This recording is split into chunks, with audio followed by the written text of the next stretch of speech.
Hello students, तो मैं हूं आप सबका विवेक रंजन। मैं आप सबका एक बार फिर से स्वागत करता हूं लाइव स्मिथ के इस शानदार प्लेटफॉर्म पे। तो बाबू, जैसा कि आप सभी जानते हैं कि हम लोगों ने अपने क्लास 8 का हिस्ट्री सेक्शन स्टार्ट किया हुआ है और उसमें हम लोग अपने सेकेंड चैप्टर की बात कर रहे हैं, जो कि चैप्टर है ट्रेड टू टेरिटरी।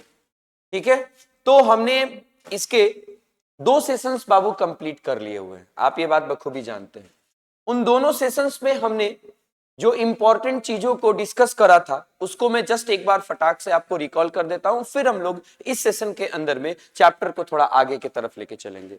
मैंने आप लोगों को पिछले दोनों सेशंस में यहां तक कवर किया हुआ था कि अंग्रेज जो थे वो भारत में आके अब धीरे धीरे सेटल होने की कोशिश कर रहे थे। जब अंग्रेज भारत आए और उन्होंने अपने अलग अलग जगहों पे ट्रेडिंग सेटलमेंट्स इस्टेब्लिश करने शुरू कर दिए, तो अचानक से उनका ध्यान जाता है कहां? बंगाल के तरफ, क्योंकि वो बखूबी ये बात जानते थे कि बिना बंगाल को कंट्रोल में लिए, ठीक है, वो इंडिया के ऊपर में डोमिनेंस नहीं इस्टेब्लिश कर सकते थे। तो बंगाल को कंट्रोल में लेने के लिए हमने देखा था कि अंग्रेजों ने सबसे पहले 1651 में, ठीक है, हुगली बेसिन में अपना एक ट्रेडिंग सेटलमेंट एस्टेब्लिश किया। ठीक, वहां के व्यापार को कंट्रोल करना शुरू किया और धीरे धीरे करके इन्होंने बंगाल के इंटरनल मैटर्स में भी इंटरफेयर करना शुरू कर दिया था। और फिर उसके बाद हम लोगों ने देखा कि कैसे उन्होंने बंगाल के नवाबों के साथ, खास करके औरंगजेब के डेथ के बाद, ठीक है, मैंने आप लोगों को बताया था कि औरंगजेब का जो डेथ था, डेथ ऑफ औरंगजेब, ठीक है, डेथ ऑफ औरंगजेब की अगर हम बात करें तो औरंगजेब की डेथ के बाद भारत में ट्रांजिशन का पीरियड शुरू हो गया। कैसा ट्रांजिशन? पावर का ट्रांजिशन। औरंगजेब के मरने के बाद मुगल डायनेस्टी कमजोर होने लगा। लेटर मुगल्स जो आए उनके अंदर वो कैपेबिलिटीज नहीं थी कि वो उनके द्वारा बसाई गई बनाई गई लीगेसीज को कंट्रोल कर सके। किनके द्वारा? अर्ली मुगल्स के द्वारा। ठीक है, यानी जो बाबर, हुमायूं, अकबर, शाहजहां ने जो लीगेसी बनाई थी, उस लीगेसी को कंट्रोल करने की क्षमता लेटर मुगल्स के अंदर में नहीं थी। तो जैसे ही औरंगजेब मरता है, उसके बाद भारत में जो देसी रियासतें थी, खास करके बंगाल हो गया, अवध हो गया, ठीक है, इन सब देसी रियासतों ने अपने आप को इंडिपेंडेंट घोषित करना शुरू कर दिया। तो यहां हम बंगाल की कहानी देख रहे थे पिछले सेशन में कि बंगाल में अलग अलग टाइम पे अलग अलग नवाब आते हैं और उन नवाबों के साथ अंग्रेजों के जो रिलेशन होते हैं वो थोड़े से खट्टे मीठे रिलेशन चलते रहते हैं। और एट लास्ट बाबू 1757 में सिराजुद्दौला के टाइम पे 23 जून को एक बैटल शुरू होता है, ठीक है, जिस बैटल को हम लोग क्या कहते हैं? बैटल ऑफ प्लासी कहते हैं। और बैटल ऑफ प्लासी तक की बात हमने पिछले सेशन में की हुई थी कि बैटल ऑफ प्लासी जीतने के बाद, ठीक है, रॉबर्ट क्लाइव ने यह इंश्योर कर दिया था कि अब भारत के अंदर में, ठीक है, एक बहुत बड़ा इंपायर बिल्डअप होने जा रहा है, जो इंपायर होगा ब्रिटिश इंपायर। आ रही बात समझ में? ठीक है, तो यहां तक की पढ़ाई हमने कर ली हुई थी कि बैटल ऑफ प्लासी अंग्रेज जीत चुके थे, बंगाल को अपने कंट्रोल में ले चुके थे। इनफैक्ट ये कंट्रोल अभी भी इनडायरेक्ट ही था, बिकॉज उन्होंने, अंग्रेजों ने मीर जाफर, जो कि सेनापति था किसका? सिराजुद्दौला का, उसी को अभी क्या वहां का नवाब घोषित किया था। ठीक है, तो यहां से आगे की कहानी हम लोग इस सेशन में देखेंगे कि कैसे बंगाल को और ज्यादा डायरेक्टली अपने कंट्रोल में लेने के लिए अंग्रेजों ने क्या स्टेप्स लिए, इसकी बात हम लोग करेंगे। ठीक, तो जैसा कि आप सभी जानते हैं कि मीर जाफर जो था वो अंग्रेजों का पपेट था, है ना? मीर जाफर अंग्रेजों का पपेट था क्योंकि मीर जाफर को गद्दी पे अंग्रेजों ने ही बिठाया था। उसको रिवार्ड के तौर पर गद्दी पे लेके आने का काम किया था। उसको रिवार्ड किस चीज का मिला था? अपनी गद्दारी का रिवार्ड। किसके लिए की गई गद्दारी? सिराजुद्दौला के साथ की गई गद्दारी का। ठीक, अंग्रेजों ने साजिश रचा कि आप हमारी मदद करो सिराजुद्दौला को हराने में और हम आपकी मदद करेंगे आपको बंगाल का नया नवाब बनाने में। ठीक, तो कैसे मीर जाफर के साथ कहानी चलती हुई मीर कासिम तक पहुंचती है और कैसे ये बैटल ऑफ प्लासी से बैटल ऑफ बक्सर तक का सफर तय होता है, इसकी बात हम लोग अभी करने जा रहे हैं। चलिए देखेंगे। तो आप जानते हैं बाबू कि बैटल ऑफ प्लासी के बाद मीर जाफर जो था वो बंगाल का नया नवाब बना। ठीक, लेकिन यह भी बात आप अच्छे से जान जाइए कि वो नवाब बस नाम का था। वो उनको उसको अंग्रेजों ने बस नाम का नवाब बनाया था, अपना एक पपेट बनाया था। ठीक, he was mayor puppet in the hands of the English, यानी अंग्रेजों का वो पपेट बन के रह रहा था। क्यों? क्योंकि उसको अंग्रेजों ने ही बनाया था और अंग्रेज जो थे, ब्रिटिशर्स जो थे, वो उसके हर एक एक्टिविटी पे नजर रखते थे और उसको अपने हाथों से कंट्रोल करने का काम करते थे। आ रही बात समझ में? तो अब देखेंगे फिर धीरे धीरे क्या हुआ कि मीर जाफर को दिक्कत होने लगी। वो इस लायक नहीं था, इतनी कैपेबिलिटी उसके अंदर नहीं बची थी कि वो अंग्रेजी ऑफिशियल्स के चीजों को, डिमांड्स को पूरा कर सके। तो वही बात यहां पे लिखा हुआ है कि मीर जाफर जो था वो कंपनी के लोगों के, कंपनी के ऑफिशियल्स के डिमांड्स को पूरा करने में नाकाम हो गया और इसका रिजल्ट ये हुआ कि कंपनी ने, ठीक है, उसको उसके एडमिनिस्ट्रेशन को, उसके द्वारा बनाई गई व्यवस्था को नेग्लेक्ट कर दिया और फाइनली उसको 1760 के साल डिपोज कर दिया, यानी उसको नवाब की गद्दी से हटा दिया गया। क्यों? क्योंकि उसके अंदर अपने एडमिनिस्ट्रेशन को संभालने की कैपेबिलिटी नहीं थी, इसलिए उसको डिपोज करके उसको नवाब के पोस्ट से हटा करके उसके सन इन लॉ, उसके दामाद मीर कासिम को बंगाल का नया नवाब बनाया गया। ठीक है, जो कि एक कैपेबल शासक था, इफिशिएंट पर्सनालिटी थी उसकी और काफी मजबूत रूलर था। यहां आप मीर कासिम का फोटो देख सकते हैं। ठीक है, ये जो फोटो में नवाब बैठा हुआ दिख रहा है, ठीक है, he was the Nawab of Bengal after Mir Jafar. ठीक है, and he was made the Nawab of Bengal in 1760 after deposing Mir Jafar. ठीक है, मीर जाफर को डिपोज करके, है ना, मीर कासिम जो कि मीर जाफर का सन इन लॉ था, उसको बंगाल का अब नया नवाब बना दिया गया। ठीक, यानी उसके अंदर अब कैपेबिलिटी थी, इफिशियंसी थी और वो एक स्ट्रॉन्ग रूलर था। ठीक, उसने अपने आप को, ठीक है, फॉरेन कंट्रोल से आजाद करने के लिए वो डिटरमाइंड था। वो क्या चाहता था कि मुझे मीर जाफर की तरह अंग्रेजों का पपेट बन के काम नहीं करना, वो आजादी के आजाद होकर के वो काम करना चाहता था। तो इसके लिए उसने क्या व्यवस्थाएं की, ये हम लोग देखेंगे। ठीक है, चलिए आगे बढ़ते हैं कि मीर कासिम ने क्या व्यवस्थाएं की बंगाल के अंदर में, ताकि वो जो मीर जाफर के ऊपर टैग लगा था कि Mir Jafar was just only puppet, he was not the original Nawab of Bengal, उसके लिए मीर कासिम ने क्या किया और कैसे ये सफर बैटल ऑफ बक्सर तक जा पहुंचा, चलिए देखते हैं। ठीक है, तो उसने अपने आप को इंप्रूव करने की कोशिश की, अलग अलग डिपार्टमेंट में उसने इंप्रूव किया। वो डिपार्टमेंट कौन से थे? फिनेंशियल, यानी उसने बंगाल के फिनेंशियल कंडीशन को इंप्रूव करने का कोशिश किया, अपने किंगडम को और ज्यादा बेहतर बनाने की तरफ उसने काम करना शुरू किया। ठीक, ताकि उसका जो एडमिनिस्ट्रेशन है वो एडमिनिस्ट्रेशन बेहतर तरीके से चल सके। आ रही बात समझ में? और उसके द्वारा किया गया एक और काम बाबू सबसे जबरदस्त था। क्या? ये उसने अपनी आर्मी को बहुत ज्यादा डिसिप्लिन बनाया, क्योंकि उसको पता था ये बात कि जो धोखा, जो गद्दारी सिराजुद्दौला के साथ हुई है, ठीक है, वो मेरे साथ नहीं होनी चाहिए। यानी मेरी आर्मी के अंदर में कोई भी ऐसा नहीं होना चाहिए अधिकारी या सैनिक जो मेरे साथ चीट करे और अंग्रेजों की मदद करे। इसलिए उसने अपनी आर्मी को मोस्ट डिसिप्लिन्ड आर्मी बनाने का काम किया। यहां आप देख सकते हैं कि कैसे ये मीर कासिम अपनी आर्मी को लीड करता हुआ आगे बढ़ता हुआ फोटो के अंदर में दिखाया जा रहा है। ठीक है, नवाब यानी मीर कासिम ने सारी की सारी ड्यूटीज और जो डिप्रीवमेंट अंग्रेजों को दिया जाता था, ठीक है, जिससे वो इलीगल प्रॉफिट कमाते थे, इन सारी चीजों को उसने बंद कर दिया। ठीक है, उसने कहा कि नहीं, हमारे यहां, हमारे बंगाल में अब कोई भी ऐसी एक्टिविटी नहीं होगी, कोई भी ऐसा काम नहीं होगा जिससे अंग्रेजों को इलीगल प्रॉफिट मिले।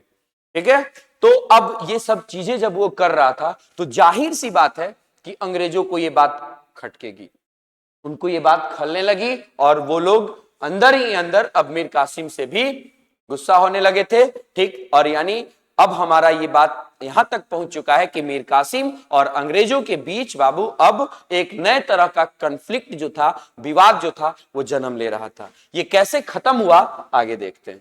ठीक है, तो अब हम देखेंगे क्या कि मीर कासिम जो था उसके साथ 1763 के साल में 1763 में बहुत सारी लड़ाइयां अंग्रेजों ने लड़ी और इन लड़ाइयों में यानी इनका यह कॉन्फ्लिक्ट जो था बैटल का रूप ले चुका था और इन बैटल्स में ये जो 1763 के टाइम पे अलग अलग बैटल्स हुए अंग्रेजों और मीर कासिम के बीच में, इन बैटल्स में ये मीर कासिम हारता गया और हार करके लास्ट में मजबूरी में आकर के उसे अवध भागना पड़ा और अवध में जाकर के वो चुप नहीं बैठा, उसको बदला लेना था और बदला लेने के लिए उसने क्या किया आइए देखते हैं, है ना। तो उसने क्या किया, अवध गया। उस समय अवध का नवाब हुआ करता था सुजाउद्दौला, उससे मिला और बोला कि देखिए हमें ऐसा कुछ करना पड़ेगा कि ये अंग्रेजों को उनकी हैसियत दिखाई जा सके, उनको उनका जवाब दिया जा सके। इन्होंने मेरे साथ बहुत सारे गलत व्यवहार किए हैं, ठीक, मुझे कई सारी लड़ाइयों में इन्होंने हराने का काम किया है, तो मुझे तो अपना बदला लेना है एंड आई वुड लाइक कि आप मेरे साथ जुड़े और मेरी मदद करें अंग्रेजों से लोहा लेने में, ठीक है। तो इसी पर्पस के साथ, ठीक है, वो सुजाउद्दौला से मिलता है और फिर सुजाउद्दौला के राय पर ये दोनों लोग शाह आलम सेकंड, जो कि उस समय मुगलों के राजा हुआ करते थे, तो शाह आलम सेकंड के साथ ये लोग मिलते हैं और अपना एक अलायंस बनाते हैं। यानी ये तीनों लोग अब एक साथ जुड़ जाते हैं कि हमें अंग्रेजों से लड़ना है और एक साथ हम अगर लड़ते हैं तो इट माइट बी पॉसिबल कि हम अंग्रेजों को हरा दें, हमें सफलता मिल जाए और हमारी खोई हुई जो चीजें हैं वो वापस आ जाएं और साथ ही साथ हम अंग्रेजों को कंट्रोल भी कर दें। इसका यह भी रिजल्ट हो सकता है कि अंग्रेज जो है वो बंगाल को वापस कर दें और भारत से चले जाएं। तो इस सोच के साथ इन तीनों लोगों ने, यानी सुजाउद्दौला जो अवध का नवाब था, मीर कासिम जो बंगाल का नवाब था जो फिलहाल भाग रहा था, बच रहा था, और शाह आलम सेकंड जो कि मुगलों का राजा था, इन तीनों लोगों ने अपना अलायंस बनाया और इनकी कंबाइंड आर्मी ने 22 अक्टूबर 1764 को 22 अक्टूबर यानी 22 अक्टूबर 1764 को इन तीनों की कंबाइंड आर्मी ने अंग्रेजों पे अटैक कर दिया और इस अटैक के साथ एक नई लड़ाई शुरू हुई, एक नया बैटल शुरू हुआ जिसको हम लोग बैटल ऑफ बक्सर के नाम से जानते हैं। क्या कहते हैं उसको? Battle of Buxar. Battle of Buxar. तो कोई बाबू आपसे बैटल ऑफ बक्सर का डेट पूछे, आप क्या कहोगे? 27 अक्टूबर 1764। ठीक, तो ये जब बैटल ऑफ बक्सर हुआ, आप देखेंगे बैटल ऑफ प्लासी के टाइम अगर कोई आपसे पूछ दे सवाल कि who was the governor of Bengal at the time of battle of Plassey, आप कहोगे क्लाइव। बैटल ऑफ प्लासी के समय गवर्नर कौन था? Governor eight the time of battle of Plassey, eight the time of battle of Plassey. तो प्लासी के टाइम पे बंगाल का गवर्नर क्लाइव था। कौन था बाबू? क्लाइव, रॉबर्ट क्लाइव इसका पूरा नाम था। और अगर आपसे कोई पूछे कि बैटल ऑफ बक्सर के टाइम पे अंग्रेजों का गवर्नर, भारत के तरफ से तो ये तीन लोग लड़ रहे थे, ठीक, अंग्रेजों की तरफ से क्लाइव लड़ रहा था, ठीक है, उसके मुनरो भी लड़ रहा था, ठीक है, लेकिन अगर बात किया जाए कि उस समय सॉरी क्लाइव नहीं लड़ रहा था, बैटल ऑफ बक्सर में क्लाइव का कोई रोल नहीं था, ठीक है। बैटल ऑफ बक्सर के समय में अगर कोई पूछे कि अंग्रेजों का गवर्नर कौन था, तो उस समय अंग्रेजों का गवर्नर बेसीटार्ड था। बस एक साल के लिए ये गवर्नर बना था। फिर 1765 में हम लोग क्या देखते हैं? 1765 में फिर क्लाइव दोबारा से अंग्रेजों का गवर्नर बन जाता है, बंगाल का गवर्नर बन जाता है और 1777 तक ये रहता है। लेकिन इस एक साल के लिए, जिस साल बैटल ऑफ बक्सर हुआ, बस उस एक साल के पीरियड के लिए अंग्रेजों का गवर्नर बेसीटार्ड होता है। तो बहुत सारे लोग कंफ्यूजन में क्लाइव ही लगाते चलते हैं कि भाई क्लाइव ही उस समय बंगाल का गवर्नर था, 1772 तक रहा था, तो जाहिर सी बात है कि 64 में वही रहा होगा, लेकिन ऐसी बात नहीं थी। बस एक साल के लिए ये बेसीटार्ड जो था वो अंग्रेजों का गवर्नर बना था। ये इंटरेस्टिंग फैक्ट है, याद करने लायक फैक्ट है, आप याद रखेंगे। तो यहां हम बात करें बैटल ऑफ बक्सर की, तो बैटल ऑफ बक्सर में भारत की तरफ से तीन लोग, मीर कासिम, सुजाउद्दौला जो अवध का नवाब था और शाह आलम सेकंड जो मुगलों का राजा था, इन तीनों लोगों की कंबाइंड फोर्स ने अंग्रेजों पर अटैक किया 22 अक्टूबर 1764 को बक्सर में, और ये लड़ाई हुई। लेकिन इस लड़ाई में हमें हमारा ऐसा रिजल्ट देखने को मिला जो कि अनप्रेडिक्टेबल रिजल्ट था इंडियंस के लिए, यानी इंडियन रूलर्स जो थे तीनों लोग ये हार गए। यहां आप बैटल ऑफ बक्सर का फोटो देख सकते हैं किस तरह से ये लड़ाई हो रही थी, ठीक है, दोनों ग्रुप्स के बीच। आ रही बात समझ में? तो इस लड़ाई का रिजल्ट ये हुआ बाबू कि इस लड़ाई में इंडिया के जो कंबाइंड रूलर्स थे वो हार गए। अब हारने के बाद क्या रिजल्ट हुआ, ये मोस्ट इंपॉर्टेंट बात है। ठीक, जब अंग्रेजों ने इनको हरा दिया ना तो बड़ी ज्यादा मात्रा में, ठीक है, एक बड़े लेवल पे इनसे हर्जाना वसूला गया कि भाई आपने अटैक किया है, ठीक है, तो हर्जाना आपको भरना पड़ेगा। अब क्या इनसे वसूला गया ये हम लोग थोड़ा सा देखते हैं। ठीक, तो 3 लोग शामिल थे, तीनों की बात यहां पे करते हैं। तीनों की बात आप करेंगे तो शाह आलम सेकंड जो कि मुगलों के राजा थे, तो शाह आलम सेकंड के साथ, ठीक है, अंग्रेजों ने ट्रीटी ऑफ इलाहाबाद किया। ट्रीटी ऑफ इलाहाबाद, इस ट्रीटी का डेट भी मैं आपको लिख देता हूं, 12 अगस्त 1765। ठीक, 12 अगस्त 1765 को इलाहाबाद की संधि हुई शाह आलम सेकंड के साथ, और इस संधि का रिजल्ट यह हुआ कि शाह आलम सेकंड को अंग्रेजों को बंगाल की दीवानी सौंपनी पड़ी। अब बंगाल का पूरा राइट, रेवेन्यू कलेक्शन का पूरा राइट अंग्रेजों के हाथ में आ गया। तो शाह आलम सेकंड के ऊपर यह चीज थोपा गया। अब देखते हैं मीर कासिम के साथ क्या हुआ। तो मीर कासिम की अगर हम बात करें तो मीर कासिम को एग्जाइल कर दिया गया, ठीक है, उसको वहां से भगा दिया गया, निर्वासन कर दिया गया कि तुम भाग जाओ, अब तुम नवाब नहीं रहोगे, और इसको हटा के फिर से मीर जाफर को वहां का बंगाल का नवाब बनाया गया। ठीक है, अच्छा, तीसरा आदमी था सुजाऊ दौला जो कि अवध का नवाब था। तो सुजाऊ दौला की अगर हम बात करें तो सुजाऊ दौला से 50 लाख का जुर्माना वसूला गया। 3 लोग शामिल थे, तीनों को अलग अलग पनिशमेंट दिया गया। क्या? शाह आलम सेकंड के साथ संधि हुई इलाहाबाद की, और इस संधि के अलोंग अंग्रेजों को मिल गया क्या? बंगाल का दीवानी राइट्स। दूसरे थे ये मीर कासिम, इनको बंगाल से खदेड़ दिया गया और फिर से मीर जाफर को बंगाल का नया नवाब बना दिया गया। और तीसरा था सुजाऊ दौला, इससे 50 लाख का, ठीक है, हर्जाना वसूला गया। चलिए आगे देखते हैं हम लोग। तो हम देखेंगे इन दोनों लड़ाइयों के बाद, यानी बैटल ऑफ प्लासी और बैटल ऑफ बक्सर बीत जाने के बाद, ठीक है, अब अंग्रेजों का बंगाल के ऊपर कंप्लीट शासन व्यवस्था स्टैब्लिश हो चुका था। कंप्लीट वो रूलर बन चुके थे। अब बंगाल जो था अंग्रेजों के डायरेक्ट कंट्रोल में आ चुका था। तो वही बात यहां पे हो रही है कि लड़ाई के बाद, यानी बैटल ऑफ बक्सर के बाद, मीर कासिम जो था वहां से भाग गया और कभी भी दोबारा वापस नहीं आया। सुजाऊ दौला और Shah Alam second submitted and the war came to an end by the treaty of Allahabad in 1765।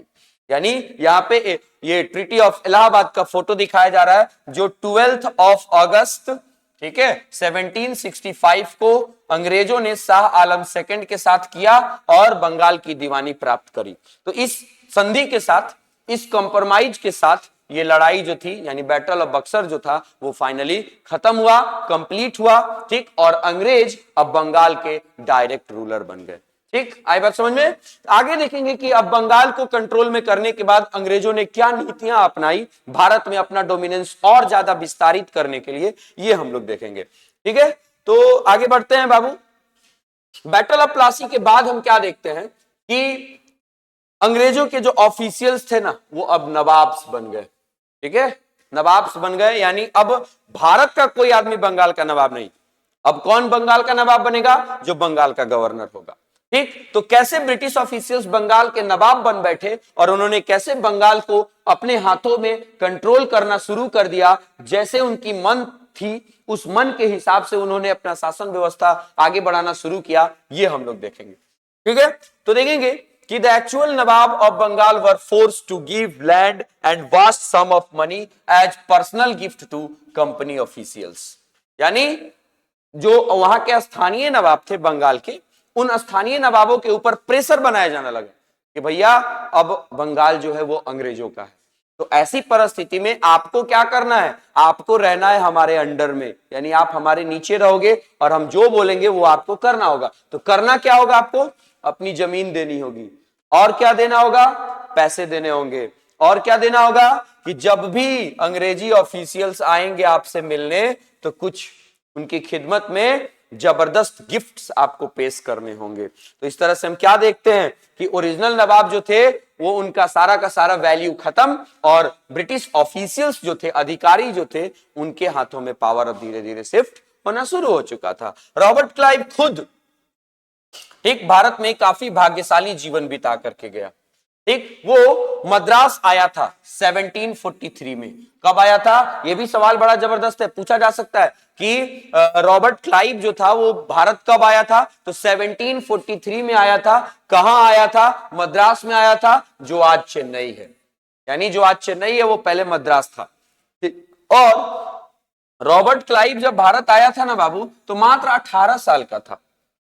ठीक है, और जब वो यहां से लौटा, ठीक है, जब वो यहां से लौटा 1767 में, तो उसके पास भारत से कमाए गए पैसे का वैल्यू इतना था, $401,000।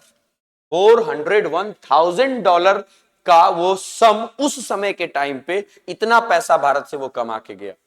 आपको पता है जब वो इतना पैसा कमा के भारत से गया ना, ये रॉबर्ट क्लाइव की फोटो है। ठीक, जब वो इतना पैसा भारत से कमा के गया तो खुद अंग्रेजों को डाउट होने लगा, अरे दादा ये इतना पैसा कैसे कमा सकता है, क्या आखिर किया है इसने। तो इसने क्या किया था, बंगाल के नवाबों को लूटने का काम किया था। ठीक, अब देखेंगे कि उसके साथ लंदन वापस जाने पर, ब्रिटेन वापस जाने पर क्या होता है। Interestingly when he was appointed governor of Bengal in 1764, दोबारा से जब उसको बंगाल का नवाब बनाया गया, तो उसने कंपनी के एडमिनिस्ट्रेशन में से करप्शन हटाने की बात उसको सौंपी गई कि आपको फिर से इसलिए बंगाल का नवाब बनाया जा रहा है बेसिटार्ट को हटा के, कि आप यहां से कंपनी के अंदर में जो करप्शन चल रहा है उस करप्शन को हटाइए। आ रही बात समझ में। तो उसको बहाल इसलिए किया गया कि वो अंग्रेजी एडमिनिस्ट्रेशन में से करप्शन हटा दे। ठीक है, लेकिन इंटरेस्टिंग बात यह थी कि जब वो वापस लौट के लंदन गया तो 1772 में खुद उसका क्रॉस एग्जामिनेशन होने लगा कि बेटा तुम्हारे पास इतना पैसा कहां से आया जी, तुम तो हमारा सेवा करने गया था, तुम तो हमारे भी आप पे काम कर रहा था, तो खुद इतना पैसा कैसे कमा लिया, तुम खुद करप्शन हटाने गए हो, तुम्हारे अंदर खुद करप्शन दिख रहा है, इतना पैसा तुम कमा के आ गया। तो उसका क्रॉस एग्जामिनेशन हुआ था ब्रिटिश पार्लियामेंट के अंदर में, इस फोटो के अंदर में आप देख सकते हैं। अरे बात समझ में। तो क्रॉस एग्जामिनेशन हुआ, ठीक, उसमें उसको सस्पिशियस पाया गया, मतलब उसके ऊपर शक और ज्यादा उनका गहरा हो गया। ठीक है, कि इतना ज्यादा धन ये आखिर आदमी कैसे कमा सकता है। ठीक है, भले ही वो उसको रिहा कर दिया गया, उसको माफ कर दिया गया, बट इस प्रेशर को वो झेल नहीं पाया और 1774 में उसने सुसाइड कर लिया। ठीक, पिछले स्लाइड में आपने देखा था रॉबर्ट क्लाइव का जीवन काल।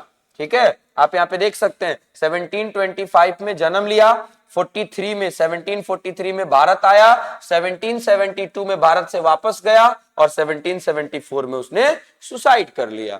ठीक है, आई बात समझ में। तो इस तरह से हमने देखा कि कंपनी के लोग जो थे, कंपनी के जो ऑफिशियल्स थे, वो लोग अब धीरे धीरे पावरफुल हो रहे थे बंगाल के अंदर में, भारत के अंदर में। ठीक, और एक मोटी रकम कमाने का भी वो काम कर रहे थे। तो बाबू यहां हमने देखा क्या कि ये 1774 तक जब ये रॉबर्ट क्लाइव ने सुसाइड कमिट किया, तो यहां तक हमने क्या देखा कि ब्रिटिश ऑफिशियल्स जो थे वो भारत में आकर के काफी वेल्दी होते जा रहे थे। ठीक है, यानी अंग्रेजों का डोमिनेशन जो था वो अब बढ़ता ही जा रहा था। ठीक है, तो अब हम आगे की बात करेंगे बाबू। ठीक है, कि अब आगे का जो प्रक्रिया था वो कैसे चलता है ये हम लोग देखेंगे, है ना। तो अगर हम इस अंग्रेजों के द्वारा एनेक्सेशन के प्रोसेस को एनालाइज करें कि उन्होंने, अब देखिए, अब इन्होंने बंगाल को अपने कंट्रोल में ले लिया है। ठीक, बैटल ऑफ प्लासी और बैटल ऑफ बक्सर के जरिए बंगाल अंग्रेजों के चंगुल में आ चुका है। अब इनको क्या लग रहा था कि अब पूरे केवल बंगाल में ही तो पूरी इंडिया नहीं है ना, बिल्कुल नहीं। तो अब इन्हें बंगाल के बाहर जाकर के भारत के और दूसरे क्षेत्रों को भी अपने कंट्रोल में लेना था, क्योंकि इनको अब इनके अंदर ये लालच आ चुका था कि हम लोग भारत के रूलर बन सकते हैं, हम पूरे इंडिया को कंट्रोल में ले सकते हैं। तो ऐसी परिस्थिति में हम लोग आगे चल के देखते हैं कि उनके एनेक्सेशन का क्या प्रोसेस रहा। ठीक है, तो वही बात यहां पे कहा जा रहा है कि if we analyze the process of annexation of Indian states by East India Company from 1757 to 1857, ठीक है, अगर हम इसको एनालाइज करने की कोशिश करें तो हम क्या देखेंगे कि कंपनी ने कभी भी डायरेक्ट अटैक नहीं किया किसी भी रियासत पे। आप देखिए ना, बैटल ऑफ प्लासी में वो क्या कर रहे हैं कि सिराजुद्दौला ने हमारे कासिम बाजार वाली फैक्ट्री पे अटैक किया है तो हम उसका जवाब दे रहे हैं। वहां उन्होंने मीर जाफर का सहारा ले लिया, फिर दबाव बना करके मीर जाफर को अपना पपेट बना के अपनी बात मनवाने लगे। तो वो जब बात मानने में नाकाम हो गया तो उसको डिपोर्ट करके मीर कासिम को बना दिया। अब उन्होंने क्या देखा कि मीर कासिम जो है वो हमारे साथ खिलाफत कर रहा है, तो उसको जवाब देना शुरू कर दिया लड़ाइयों के जरिए। अब मीर कासिम ने खुद अपना अलायंस बना के अटैक किया। तो आप देखोगे क्या सीरीज ऑफ बैटल्स में, ठीक है, कि कंपनी ने कभी भी डायरेक्ट मिलिट्री अटैक किसी भी भारतीय रियासत पे नहीं किया। किसी भी टेरिटरी को डायरेक्टली युद्ध के माध्यम से, डायरेक्ट लड़ाई के माध्यम से वो जीतने का काम उन्होंने नहीं किया। इसलिए उन्होंने इसके लिए वेराइटी ऑफ प्रोसेसेस अपनाए, जिसमें बहुत सारे political, economic and diplomatic methods थे, जिन मेथड्स का इस्तेमाल करके अंग्रेजों ने, ठीक है, अपने पावर एक्सपेंशन को, अपने पॉलिटिकल एक्सपेंशन का काम शुरू किया। ठीक है, अब देखेंगे हम लोग भारतीय किंगडम को शामिल करने के लिए इन्होंने ये अलग अलग तरह के मेथड्स अपनाने शुरू किए।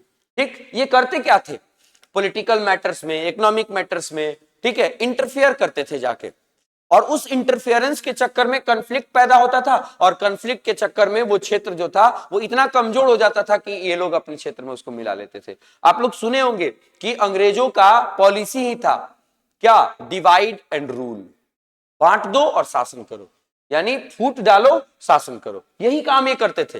तो ये डिप्लोमेटिक तरीके अपनाते थे। वो डिप्लोमेटिक तरीके कौन कौन से थे और इनके सहारे उन्होंने किन किन क्षेत्रों पे अपना कंट्रोल स्टैब्लिश किया भारत के अंदर में, ये हम देखेंगे। यानी कंपनी का रूल कैसे एक्सपेंड करता है, कैसे बढ़ता है बंगाल से बाहर, और इनका डोमिनेशन कैसे स्टैब्लिश होता है, इसकी बात हम लोग करेंगे। तो बैटल ऑफ बक्सर के बाद कंपनी ने इंडियन स्टेट्स में रेजिडेंट्स बहाल करने शुरू कर दिए, यानी अपने आदमी हर रियासतों में बहाल करना शुरू कर दिया। और इन रेजिडेंट्स के जरिए, ठीक है, कंपनी ऑफिशियल्स ने, ठीक, हर राज्यों के अंदर में, हर रियासतों के अंदर में उनके जो इंटरनल अफेयर्स होते थे, ठीक है, उनमें इंटरफेयर करना शुरू कर दिया। क्या वो लोग अपने रेजिडेंट्स भेजते थे वहां, अपने निवासियों को वहां भेज देते थे कि तुमको वहां जाके उस राजा के चीजों को माइन्यूटली वॉच करना है, और वहां की जो भी गतिविधियां हैं, जो भी एक्टिविटीज हैं, उनकी खबर हमें देनी है। फिर हम जिस तरह से चाहेंगे उनको मोटिवेट करके और अपना सिस्टम वहां पे लॉन्च करेंगे। तो इसलिए इन्होंने क्या किया, वहां ये जो रेजिडेंट्स जाते थे वो हर अंदर की खबर लाके पहुंचाते थे, और जब खबर इन तक आती थी तो ये इंटरनली उसमें इंटरफेयर करना शुरू कर देते थे। ठीक, अब देखेंगे sometimes the company force the states into a subsidiary alliance system.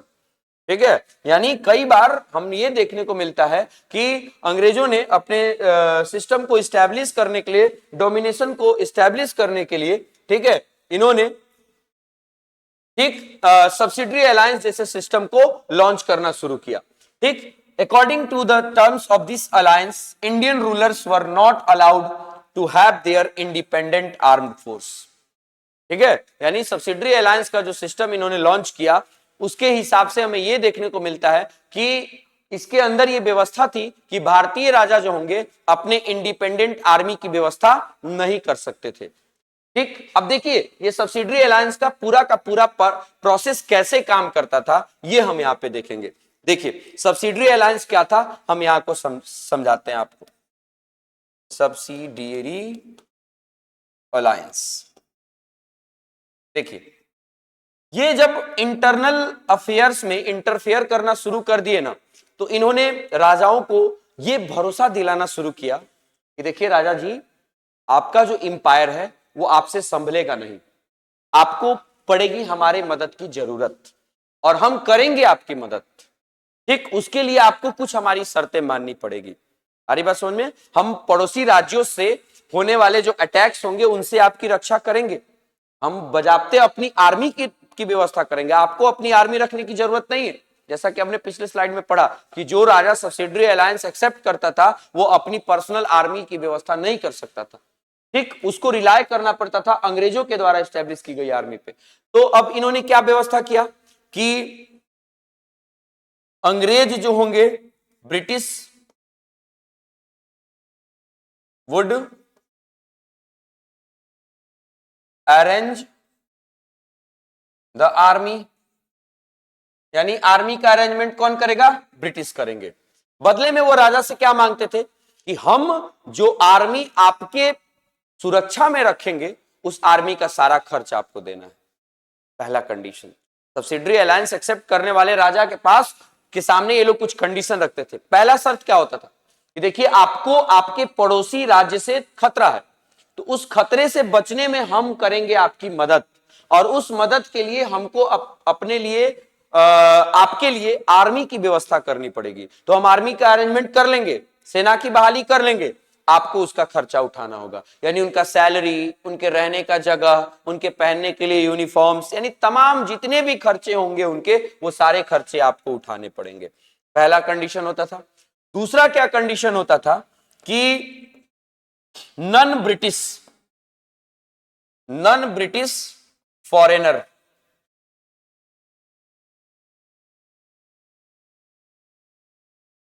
would not be allowed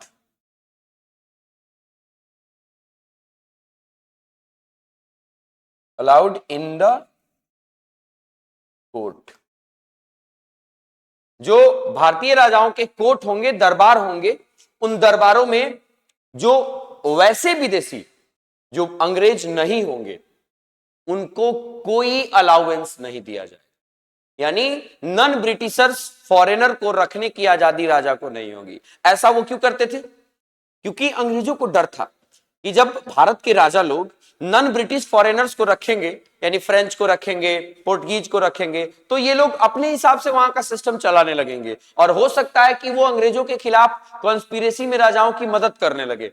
तो इस डर को खत्म करने के लिए उन्होंने इंश्योर कर दिया कि भैया देखिए आप सब्सिडरी अलायंस एक्सेप्ट कर रहे हैं, यानी आप अपनी सुरक्षा की गारंटी हमें दे रहे हैं, तो हम आपकी सुरक्षा की गारंटी लेते हैं, बदले में आप ये करिए कि दूसरे विदेशियों के पास मत जाइए, यानी दूसरा विदेशी आपके दरबार में नहीं चाहिए हमें।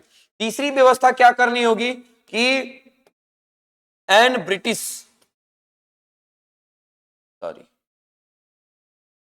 एक minute,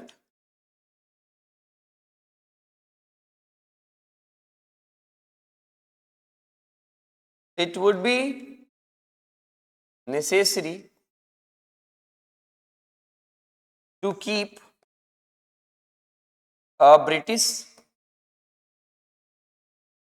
official in the court, यानी आपके कोर्ट में, आपके दरबार में एक ब्रिटिश ऑफिशियल तो रहेगा ही रहेगा। ऐसा अंग्रेजों ने क्यों किया?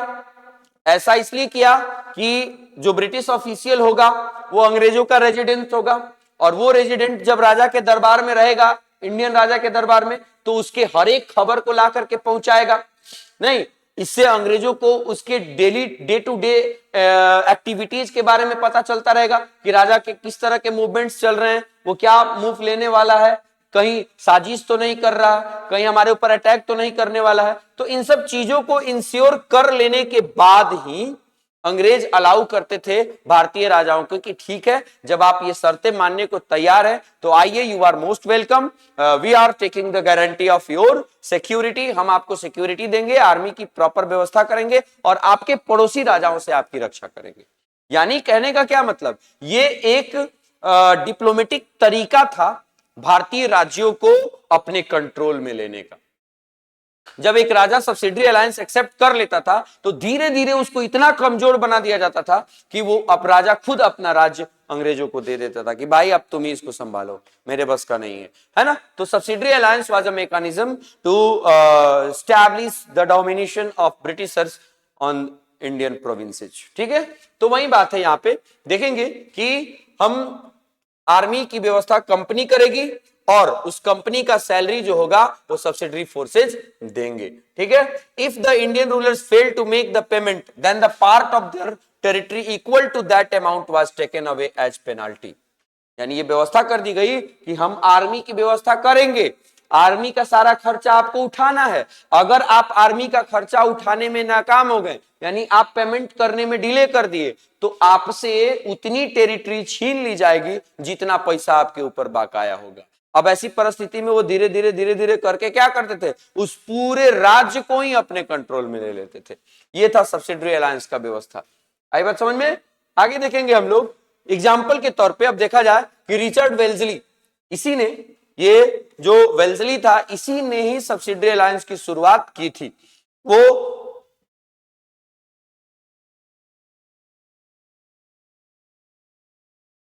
1798 से 1805 तक, ठीक है, वो आपको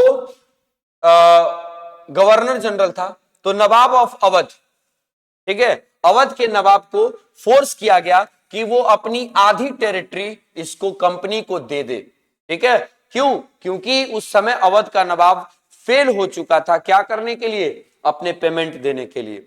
नियम तो लगा था कि अगर एक इंडियन राजा अपना पेमेंट देने में असफल हो जाए तो ऐसी परिस्थिति में उसके राज्य का कुछ हिस्सा अंग्रेज अपने कंट्रोल में ले लेंगे। तो ऐसी परिस्थिति में अवध का नवाब फेल कर जाता है 1801 में, तो उसमें वेल्जली ने उसके राज्य का आधा हिस्सा ही छीन लिया।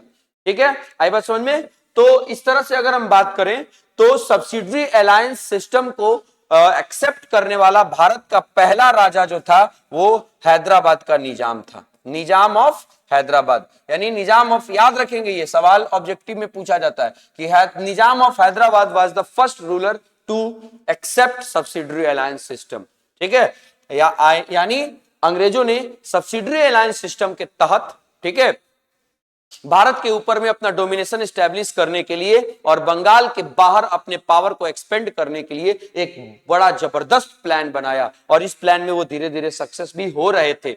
अवध का आधा हिस्सा छीन लिया, ठीक, हैदराबाद का निजाम ने सब्सिडरी अलायंस एक्सेप्ट कर लिया। आगे चल करके आप ये भी देखेंगे कि मैसूर में टीपू सुल्तान ने भी सब्सिडरी अलायंस एक्सेप्ट किया था। तमाम भारतीय राजाओं को जब लग रहा था कि हाँ अब हमारे हाथ में कुछ नहीं है, तो वो सब्सिडरी अलायंस को एक्सेप्ट कर लेते थे। ठीक है, तो अब हम लोग देखेंगे कि यहां तक हमने सब्सिडरी अलायंस के कंसेप्ट को समझ लिया है। अब हम अंग्रेजों के पावर बिल्डअप को देख रहे हैं, यानी उन्होंने कैसे अपना डोमिनेशन इंडिया में और बढ़ाने का काम किया, ये चीजें देख रहे हैं। तो आगे के सेशंस में हम लोग और भी बहुत सारे बैटल्स के बारे में पढ़ेंगे, जिन बैटल्स का सहारा लेके अंग्रेजों ने भारत के अलग अलग हिस्सों को अपने कंट्रोल में लेना शुरू किया। यानी अगले टॉपिक में हम लोगों को एंग्लो मैसूर वार पढ़ने मिलेगा, एंग्लो मराठा वार पढ़ने मिलेगा। तो तमाम इंटरेस्टिंग पॉइंट्स आएंगे इस चैप्टर में, और ये चैप्टर खत्म होते होते बाबू आप देखोगे कि कैसे अंग्रेजों ने अपने अलग अलग डिप्लोमेटिक मेथड्स का इस्तेमाल करके